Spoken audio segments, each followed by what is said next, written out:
Hey YouTube, I wanted to get back on this subject about economic slavery.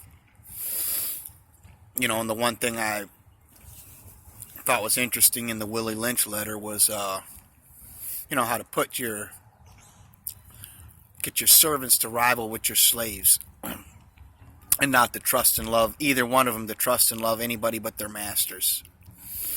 So I wanted to get a better understanding what the difference between a servant and a slave was, and evidently a servant is for a set time, is for a time, and a slave is forever.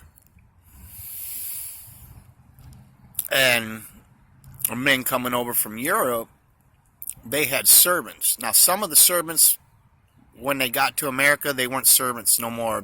That was actually part of the deal with their servitude, that once their time was up, that they would get provisions and free pass over to the Americas.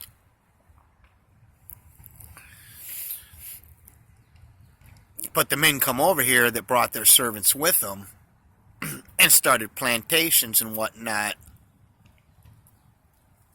It said, I looked up some, did a little bit of research and found some old letters from some actual plantation, the people that were doing stuff back then. And the only person that wasn't sent out into the field was a white woman. Unless they could not find nothing for her in the house, which, I'm sure a master can always find a use for a female servant, right? So that was, so now we got servants and slaves, right? And mind you, the rest of the world, it's always been run by either some time of monarch, royalty, kings, queens, something like that. People never had like a free choice of, their opinion on how they wanted things mattered anywhere in the world, right?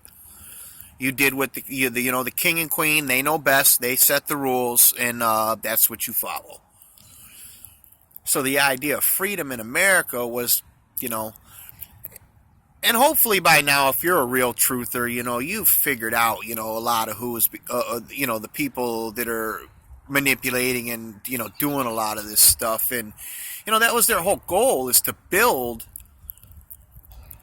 a new empire, more powerful than Rome, more powerful than Babylon, a real economic and military might. And they were going to make it a free nation. This is the first time this has been done, throughout history, a free nation. So ultimately,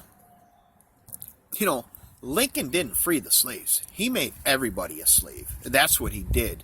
And if people, you guys don't understand economic slavery, and I'm going to do simple math for you right now.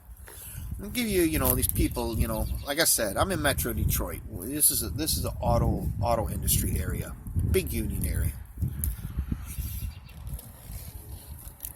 You graduate high school or whatnot. You didn't even have to graduate high school to get a job at the automotive factory back in the day. I remember when I was a little boy, my mom had a job as a teacher teaching the guys in the factory how to read.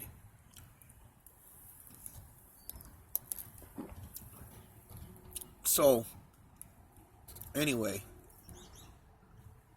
you graduate high school. You get into the factory, let's say, you graduate when you're, 17, 18, you mess around for a couple years, get in the factory when you're 20, you retire when you're 62. Now, let's just do simple math. That's 40 years. You get, your paid week's vacation.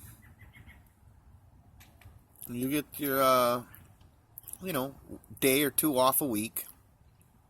Out of those 40 years, 5 of those years actually belong to you, for you to do with your time and what you want to do.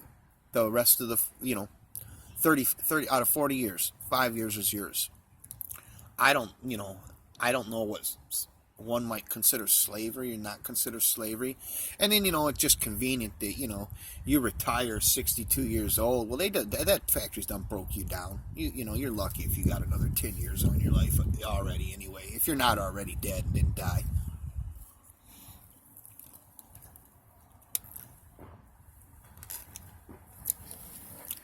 Just another fly bouncing off